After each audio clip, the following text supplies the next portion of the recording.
Bienvenido una vez más a esta disertación clase sobre un aspecto del derecho procesal penal. Quien les habla es el profesor Ángel Serpa Aponte y esta disertación está dirigida fundamentalmente a mis alumnos de la Universidad Santa María de Caracas en la asignatura Derecho Procesal Penal 2. Estoy transmitiendo en diciembre de 2021. Clases estas que la pueden encontrar en mi canal YouTube, Ángel Serpa Ponte, para quien desee suscribirse, registrarse en el mismo y a ver si los ayuda en aspectos académicos vinculados al derecho penal, al derecho procesal penal, al derecho penal constitucional. Bueno, estimados míos, dentro de la asignatura que imparto en esta Universidad Santa María, Derecho Procesal Penal 2, me encuentro ahorita en el desarrollo de dos temas dentro del temario que ambos están vinculados al tema de la prueba en el proceso penal venezolano, lo que yo he denominado incidencias probatorias, en la cual vamos a hacer énfasis en 4 incidentes o incidencias probatorias que son de mucha importancia en el proceso penal venezolano, el cual es el mandato de conducción, el otro son las estipulaciones, el otro es el exhorto o carta rogatoria y el otro es las inspecciones. Es decir, a los efectos de mis alumnos que me siguen conforme a un temario de la Universidad Santa María en Derecho Procesal Penal 2, estaríamos abordando lo atinente al tema 5, perdón, al temas 5 y 6 del temario de Derecho Procesal Penal 2 de la Universidad Santa María. Bueno, estimado, ya hemos abordado, digamos, las características generales del asunto probatorio en el proceso penal venezolano, que está siendo regulado por el Código Orgánico Procesal Penal. Ya en disertaciones anteriores les he manifestado que dicho código establece como una especie de bloques probatorios. El primer bloque, integrado de los artículos 1 al artículo 23, que está referido a las garantías procesales, muchas de estas garantías procesales vinculadas al tema de la prueba. El segundo bloque, con respecto a la prueba, que establece el Código Orgánico Procesal Penal, es el que va del artículo 181 a aproximadamente el artículo 227 del Código Orgánico del COP, en la cual se alude a los llamados principios probatorios y a los mecanismos de obtención probatoria. Recordemos que tampoco es que nuestro código establece un elenco tan aproximado de tipos de prueba, puesto que recuerden ustedes que nos encontramos en un sistema de libertad probatoria, conforme al artículo 182 del COP.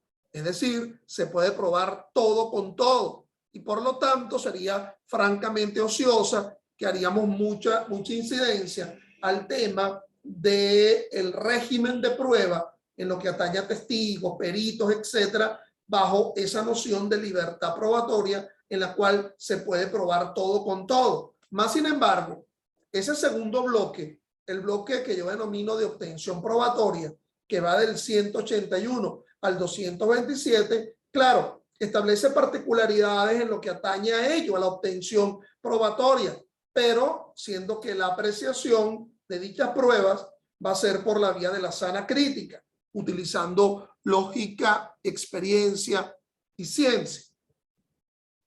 Bueno, estimado, dicho esto, el tercer bloque estaría vinculado a la llamada producción probatoria o desahogo probatoria, que no va a tener otro escenario natural, procesal, más idóneo que la fase del juicio oral y público. Así lo indica el 312 en la parte final, párrafo final del COP, cuando le indica que en la fase intermedia no se podrán realizar actuaciones que le conceden, que le son inherentes a la fase de juicio. ¿Y qué sería lo que le es inherente, lo que es consustancial con dicha fase de juicio?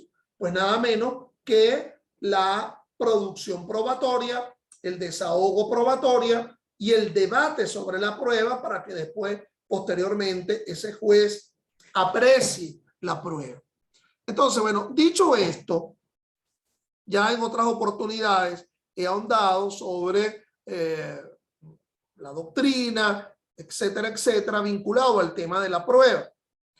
Me estaría quedando varios institutos que son importantes analizar dentro del tema probatorio.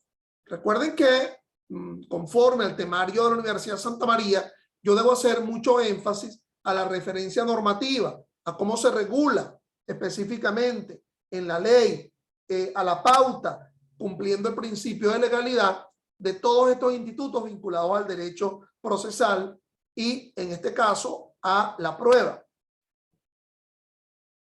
Nótese que hay dos normas que son muy importantes, que son el artículo 181, que habla de la libertad, de la licitud probatoria. Y entonces allí establece cuáles son las hipótesis de ilicitud probatoria. Prueba obtenida con coacción, con engaño, con indebida intromisión en la intimidad.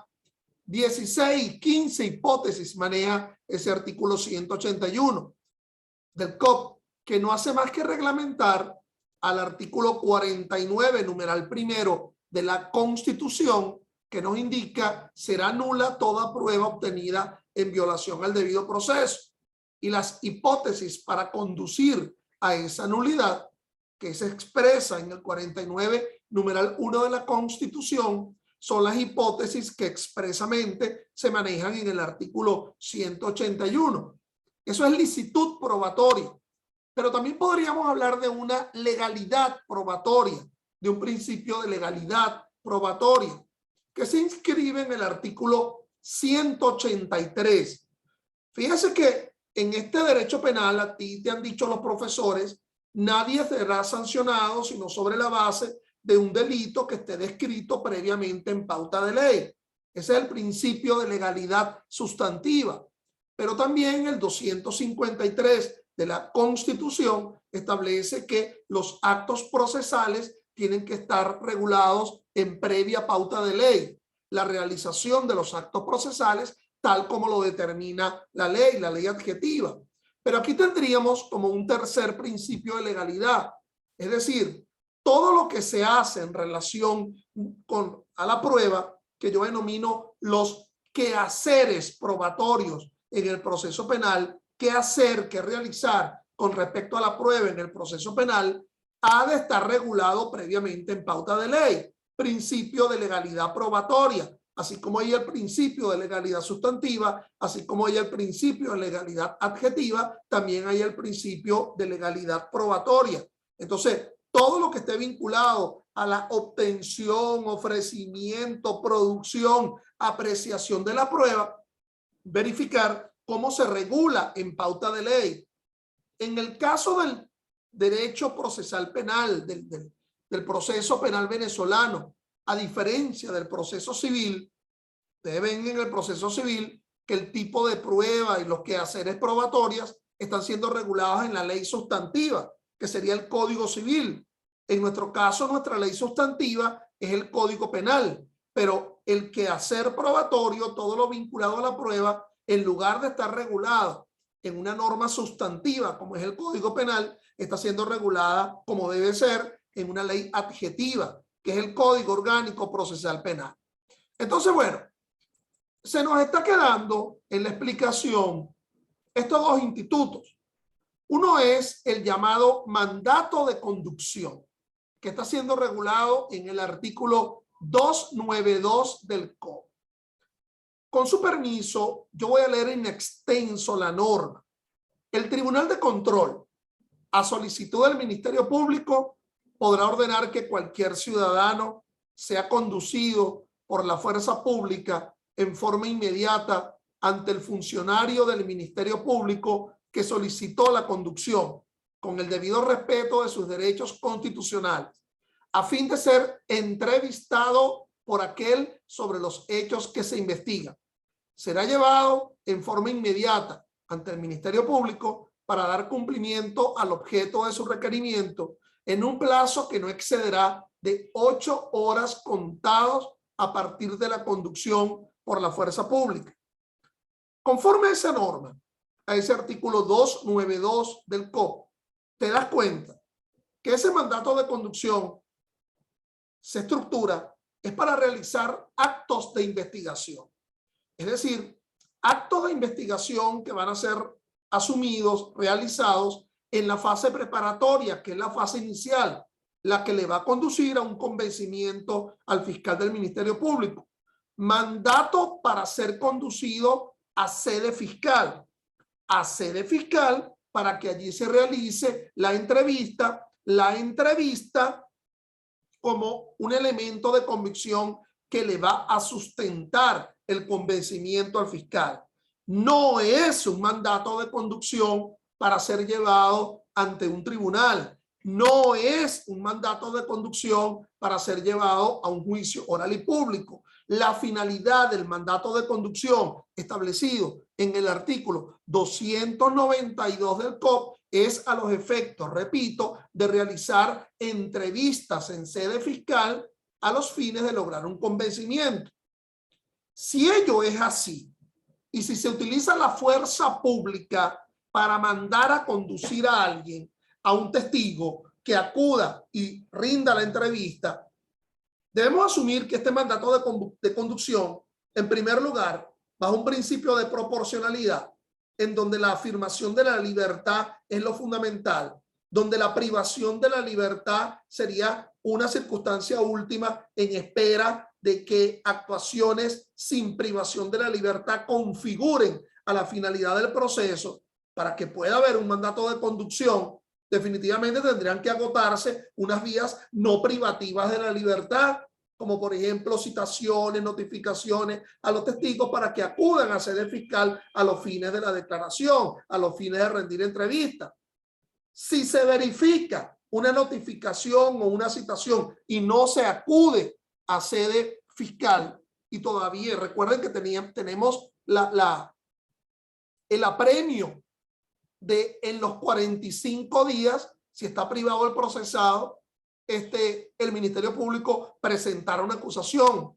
¿Cómo se llega a esa acusación? Con un convencimiento, por unas diligencias de investigación, por actuaciones de investigación que se realizan en fase preparatoria, una de las cuales la entrevista luego de un mandato de conducción. Entonces, excepcional, residual, pero sobre todo, si se va a mandar a conducir por la fuerza a alguien para que rinda la entrevista, ahí tenemos el principio constitucional de la no declaración coacta, establecido en el artículo 49, numeral 5 de la Constitución. No podrá ser obligado a declarar el procesado o sus parientes dentro del cuarto grado de consanguinidad o segundo de afinidad. Por lo tanto, no podría entrar dentro del esquema del mandato de conducción el que ya ostenta la condición de imputado, porque así ya lo ha señalado el fiscal del Ministerio Público bajo una forma de imputación, o se requiere precisamente hacerlo conducir a sede fiscal para imputarlo bajo la llamada imputación formal, que ahora se regula en el artículo 126A del COP en la reforma septiembre de 2021 del Código Orgánico Procesal Penal. La esencia del mandato de conducción es fundamentalmente para realizar diligencia de investigación, hacer comparecer a testigos a sede fiscal, testigos sobre los cuales no se tenga una pretensión de imputación, porque si ya de entrada el Ministerio Público tiene una finalidad, una pretensión de imputación, no podría servir el mandato de conducción. Habrán otras modalidades, ¿ok? Habrán otras modalidades a esos fines. Recuerden que aquí estamos hablando fundamentalmente de alguien que es imputable y que no ha sido aprehendido en la comisión flagrante de un hecho ilícito o sobre el cual no se ha librado una orden de aprehensión, puesto que si se ha aprehendido en la comisión flagrante de un hecho ilícito, la imputación será en sede judicial de la misma forma que si se ha ordenado su aprehensión. Bueno, ese hacer comparecer al aprehendido, como lo indica el 236 del COP, va a ser a sede jurisdiccional y allí se realiza la imputación. Entonces, la necesidad del mandato de conducción solamente a los fines de conocer, de posibilitar la declaración de testigos a los efectos de la entrevista en sede fiscal.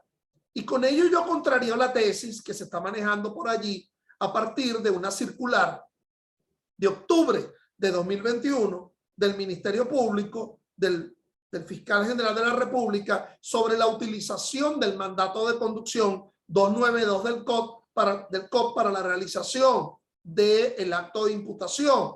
Es decir, no puede haber una declaración coacta, como lo establece el 49.5. Sería negar la efectividad del 49.5 de la Constitución, utilizar el mandato de conducción a los fines de posibilitar una audiencia de imputación. A los que les guste rayar código, bueno, al lado del 49 numeral 5 de la Constitución diría ver 292 del COP, y al lado del 292 del COP decir ver este artículo 49.5 de la propia Constitución. Estipulaciones. Pasamos a otro instituto, el de las estipulaciones, regulado en el 184 del COP. Si todas las partes estuvieran de acuerdo en alguno de los hechos que se pretenden demostrar con la realización de determinada prueba, podrán realizar estipulaciones respecto a esa prueba, con la finalidad de evitar su presentación en el debate del juicio oral y público. De tales estipulaciones deberá quedar constancia expresa en el auto de apertura a juicio y las partes podrán alegarlas en el debate sin necesidad de incorporarlas por algún medio de prueba. No obstante, si el tribunal lo estima conveniente, ordenará su presentación. Yo expresamente quise colocar en la misma lámina ambos institutos, el del mandato de conducción y el de las estipulaciones probatorias. ¿Por qué? Porque ambos son prácticamente muy novedosos en el ordenamiento jurídico, digamos, internacional. Casi que son únicos en nuestro Código Orgánico Procesal Penal. Si tú buscas un libro sobre derecho probatorio, sobre derecho procesal penal, en derecho comparado, tratando de buscar un instituto más o menos similar a este mandato de conducción o a las estipulaciones, pues no lo vas a encontrar. Casi que es una novedad, un instituto probatorio novedoso en el ámbito venezolano, y por lo tanto es importante siempre encontrar a la referencia de los manualistas, de los doctrinarios venezolanos, de quien ha tratado el derecho de las pruebas, de la prueba en el proceso penal, los comentaristas, la exégesis que se ha hecho de cada norma, especialmente nuestro aún siempre respetado Eric Lorenzo Pérez Sarmiento con sus comentarios al Código Orgánico Procesal Penal. En lo que atañe a las estipulaciones, mis estimados, 184 del Código Orgánico Procesal Penal. Lo primero que habría que decir es que en el foro se denomina muy mal a este instituto. Se suele decir en decisiones, alegatos, hasta profesores yo les he escuchado. esto de estipulaciones sobre las pruebas. En realidad lo que se estipula es el hecho. Estamos estipulando sobre el hecho. ¿Qué es lo que quiere decir esa norma? Yo creo que ya lo hemos tratado en otras oportunidades ustedes conmigo, cuando yo les hablaba de las excepciones al principio de necesidad de la prueba, principio de necesidad probatorio, uno de los cuales es la estipulación. En la estipulación, las partes en la causa, ¿quiénes son esas partes? Bueno, la defensa, el procesado, el Ministerio Público, la víctima, se han puesto de acuerdo entre ellos en estipular. ¿Qué significa estipular? En no probar ese hecho, en aceptar que el efecto demostrativo que se deriva de esa prueba o de cualquier prueba que iría a sustentar ese hecho es ocioso, sobra, porque ya nosotros estamos convencidos de que el hecho ocurrió. Estamos estipulando sobre el hecho, y al estipular sobre el hecho es porque nos ponemos de acuerdo en prescindir de la prueba. ¿Ok? Todos estamos de acuerdo como partes en la causa en la prescindencia de esa prueba, en que no hace falta la necesidad de la prueba. Fíjate que esa redacción del 184 se parece un poco a la redacción del 182, cuando dice que el juez podría suspender la recepción probatoria cuando él ya está completamente convencido.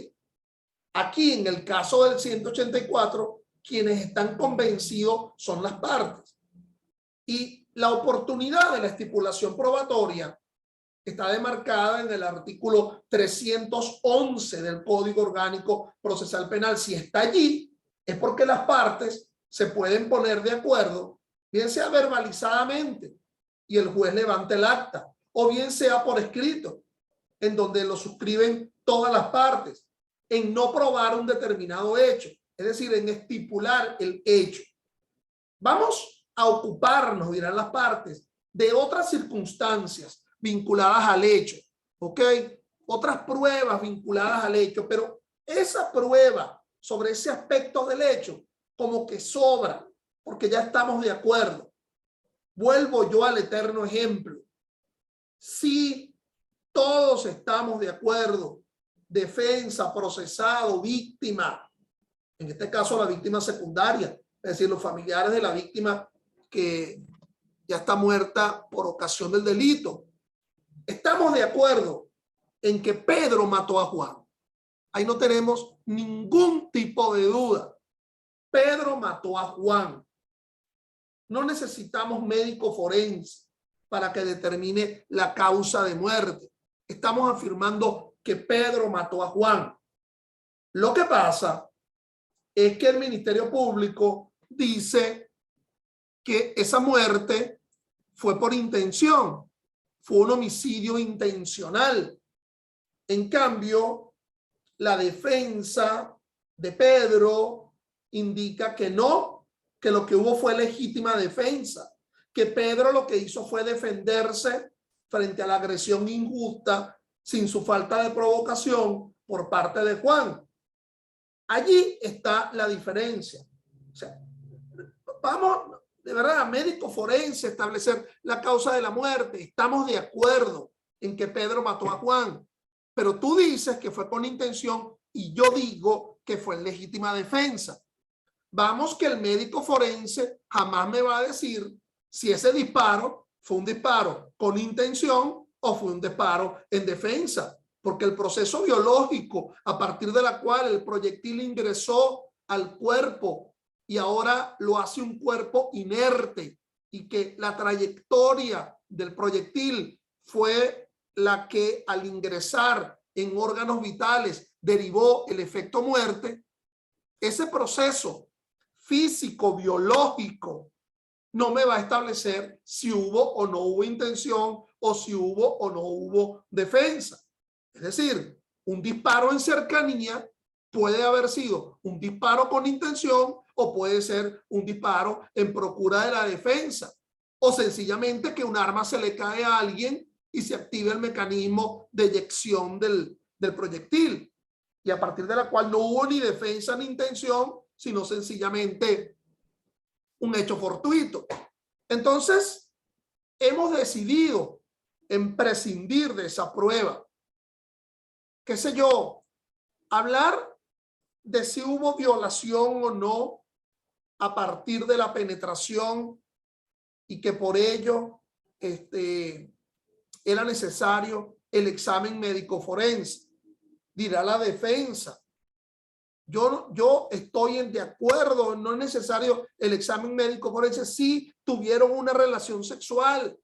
Ok, pero con violencia, sí lo tuvieron con violencia, pero es que había un acuerdo previo entre la o el penetrado, habían aceptado moretones, golpes, cachetadas, es decir, dentro de una práctica sexual para ellos libérrima. Entonces, es decir, sin afectación de la libertad, una práctica sexual de contenido intensa. Entonces, puede ser que todas las partes se hayan puesto de acuerdo en no probar ese hecho. Y entonces, ¿cómo vas a probar tu pretensión? Con otras pruebas. ¿Ok? Con otras pruebas. 2 o 3 testigos que digan, mira, yo escuché cuando él dijo, si ella no me accede sexualmente, yo la violento y le pego. ¿Ok? Entonces, esa otra prueba tendría su valor para demostrar. Como me escucharon a mí cuando yo les leía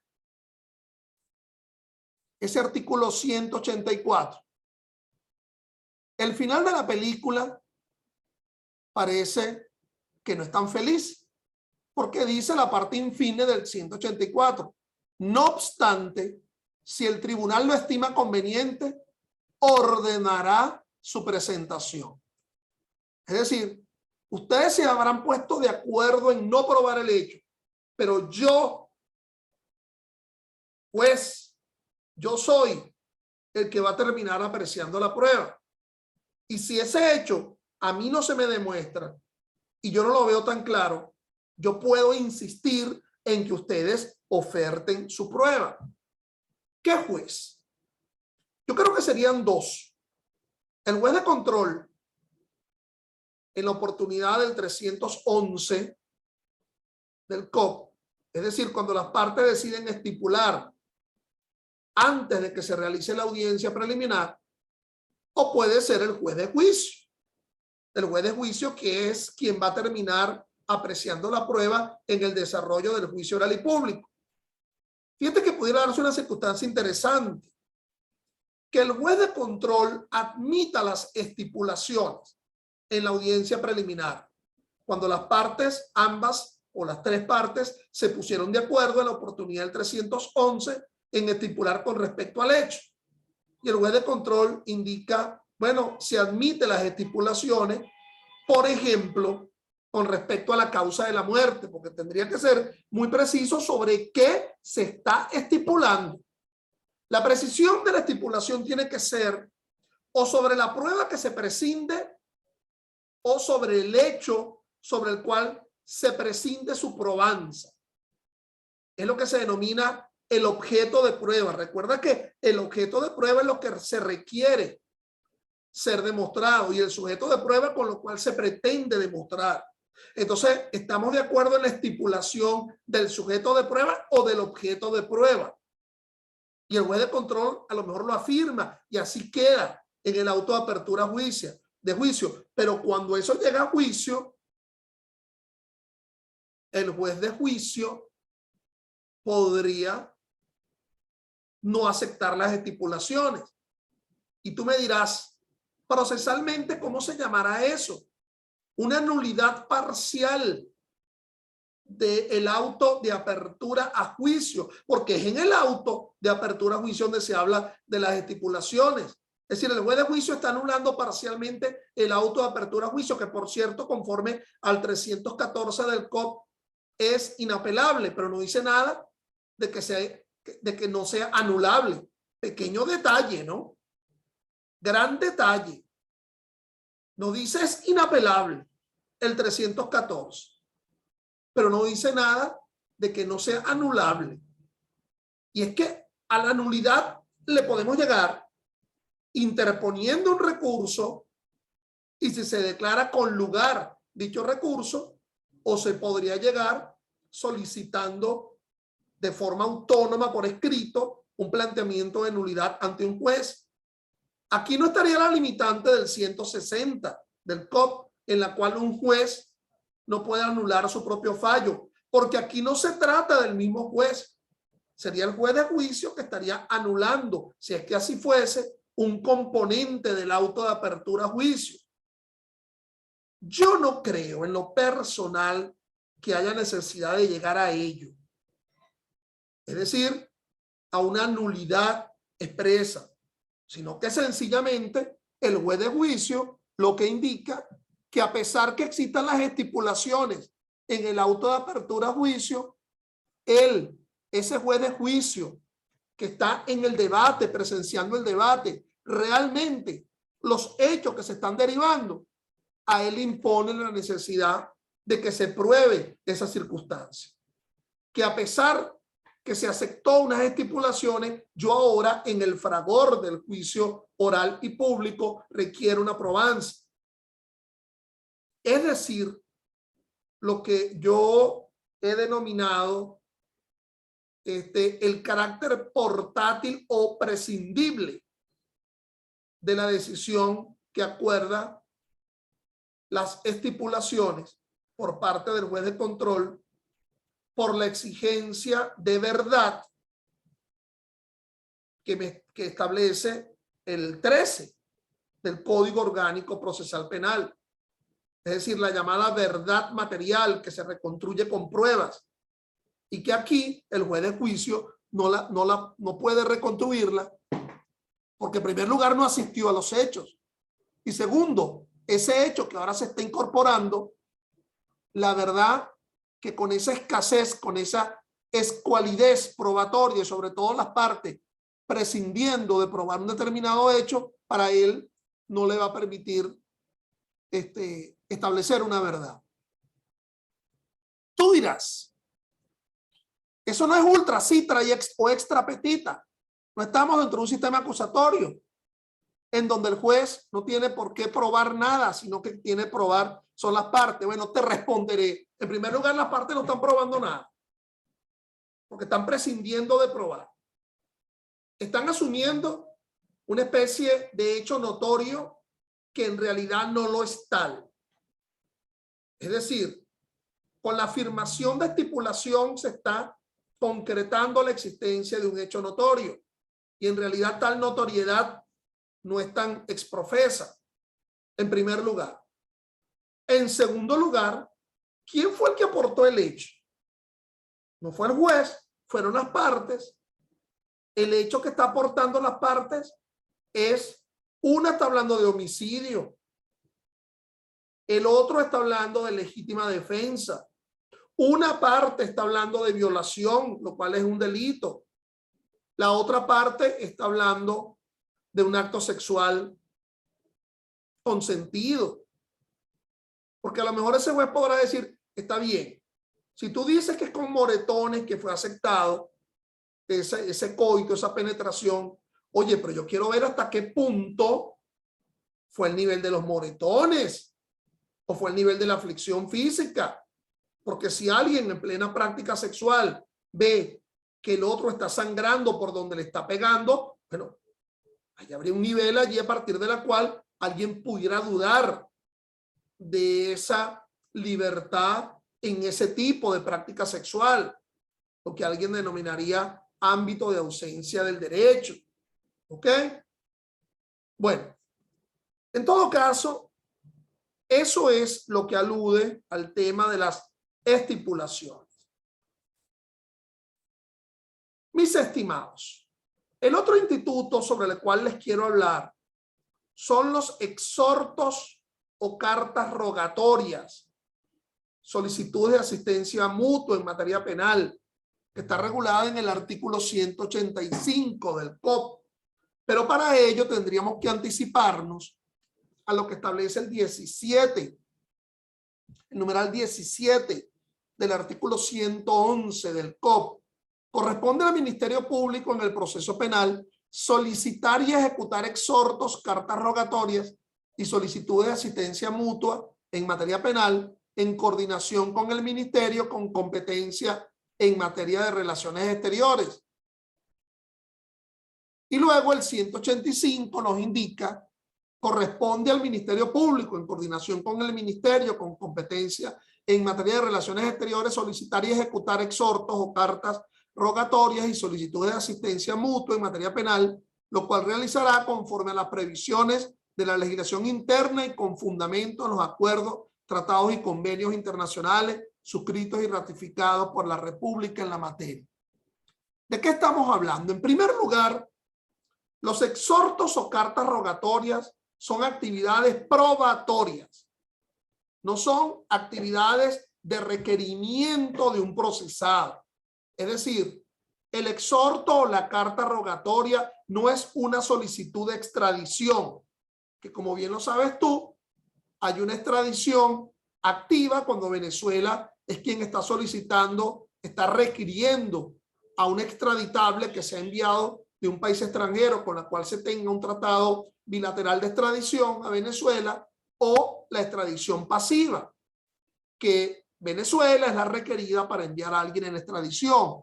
Aquí, en el caso de los exhortos o cartas rogatorias, lo que se requiere es la colaboración tanto de un país extranjero en donde alguien está o en donde está un medio de prueba o donde está una víctima, para que se rinda una declaración, para que se realice una actividad probatoria, y luego las resultas de ese exhorto, como decir, te exhorto a que me ayudes, sea enviado a Venezuela.